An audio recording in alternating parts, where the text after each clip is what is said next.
This is GWM's answer to the Alphard Vellfire, and it's not fully electric. This one, it's a plug-in hybrid and it's estimated to be priced below 300,000 ringgit. But can this family mover sway you over from the Alphard Vellfires? Let's find out. My name is Adrian, I'm all about the details, and you're watching cDrive.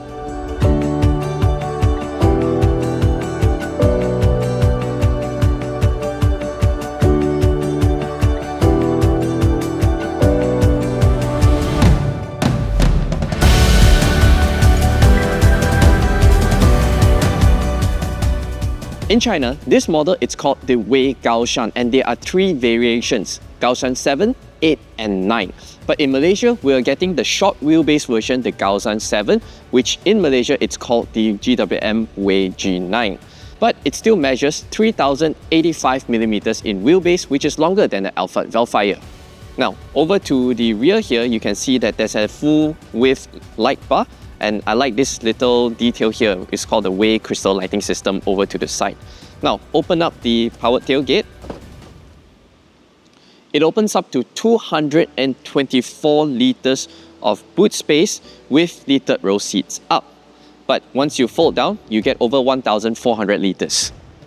Under the hood, it's powered by a 1.5-litre turbocharged plug-in hybrid powertrain, pushing out a combined output of 442 horsepower and 642 Nm of torque. And it offers up to 1,000 km on a full charge and a full tank of petrol. The WEY G9 is juiced by a 44.2 kWh battery pack, which supports 6.6 kW of AC charging and DC fast charging, which brings down the charge time from 30 to 80% in under 30 minutes.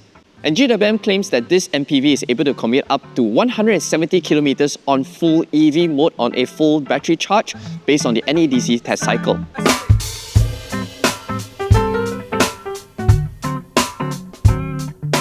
One of GWM's key priorities is to create a really safe MPV, and this one here, it's really the structure or the chassis of the WEY G9 MPV. So you can see here in front and rear, you have an aluminium crash bar. And over here, this blue section, this dark blue section, this is actually the crumple zone, which allows it to crumple all the way into the engine bay, but it stops right here around the A-pillar. Now this red section here, this one is actually a 2000 MPa high tensile steel strength, and over here it's further reinforced by this 1500 MPa crossbar. And the B-pillar here is further enforced by the 2000 MPa high tensile steel strength, so it ensures that the front passenger, this here, it creates a cage, so the impact, it doesn't collapse over to the front here that affects the passenger cabin. Now, if you notice this purple section right here, this is what GWM calls it a cross-section reinforcement. So it has 7 cage that runs across the entire car, which serves as a impact transfer. Whenever the car comes into an impact, it will transfer all the force throughout the car's entire chassis, entire body, so that the passengers inside will be even more secure. Over to the rear sliding doors, there's actually some design elements into it. So if you notice, there's a little cutout over to the C-pillar. This is where the middle row passengers sit. This cutout is actually to allow more light coming into the cabin so that the middle row passengers do not feel too claustrophobic. And over here, this middle row section, this is where the power sliding doors are. This section is actually designed to be further inwards compared to the front and rear, so that the middle row passengers, when they step into the car, their heads won't get knocked over to the roof.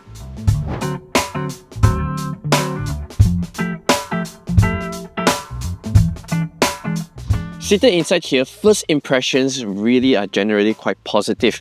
So on the top here, you get soft touch leather that's wrapped around the dashboard. Over here, the center, even the bottom here, you also get quite soft touch plastics. And over to the door, there's quite intricate details like this wooden trim that runs across here, as well as the audio system cover. Yeah, the sound system speaker cover is quite nice. Over to the center here, you get your wireless charging tray.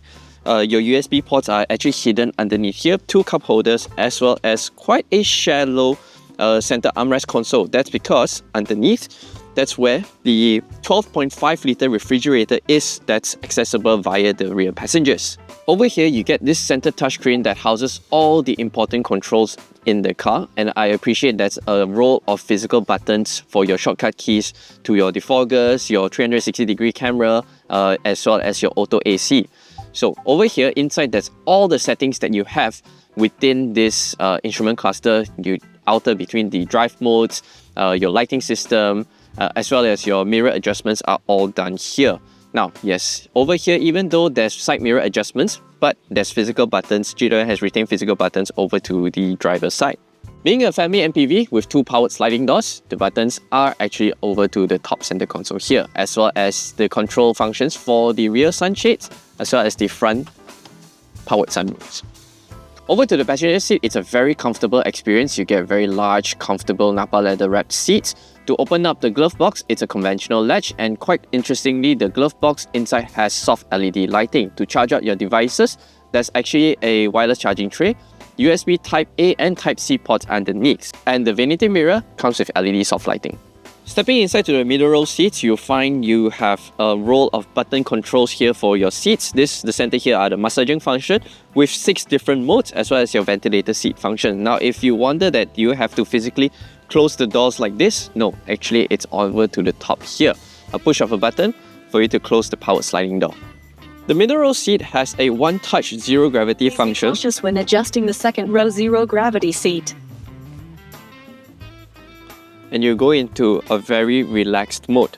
Because inside the WEY G9, it comes with a nap mode function, and being a plug-in hybrid, you're able to do this in electric mode, so you don't have a risk of carbon monoxide poisoning with the engine running.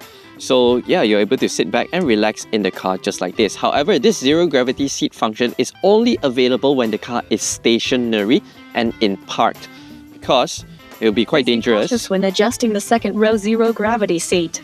It's going to be quite dangerous when you're resting like this when you come into a collision. And there's also a one touch to revert back to your original seating position. And the power controls are actually towards the side here, which I find it quite a peculiar position. Of course, the amenities back here, it's actually quite impressive. You have a massive side sun blinds. The aircon vents are actually mounted to the top here. You get quite a suede material that's very nice to the touch over to the roof lining. And over here, you get a massive screen, and it's a touch affair, so you're able to touch screen and wirelessly project your phone contents over to the screen here, which I think is kind of cool.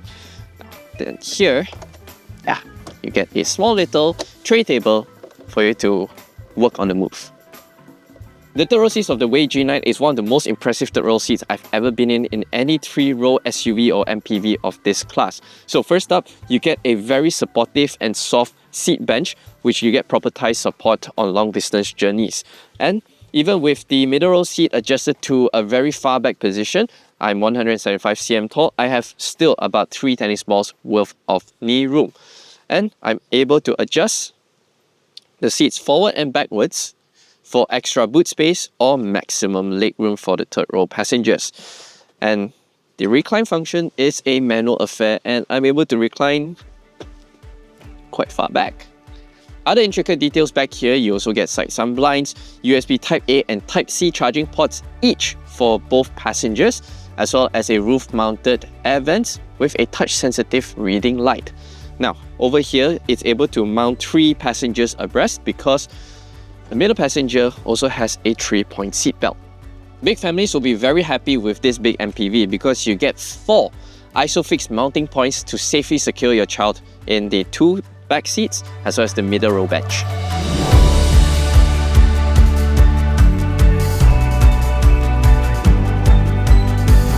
The GWM WEY G9 is a very impressive product. To me, just on paper alone, it has a very luxuriously appointed interior, a practical cabin, as well as an incredibly efficient plug-in hybrid powertrain. Now, this will offer a very good alternative for those who are not ready to go for a full-fledged EV MPV, but they want something that's a little bit more luxurious, something a little bit more special, and something different, as well as a more attractive price point compared to a traditional Alphard or Vellfire.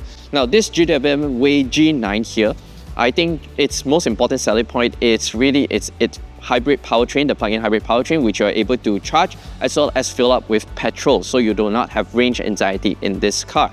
And most importantly, it comes with a manufacturer's warranty from the factory. Yeah, so this would be very interesting.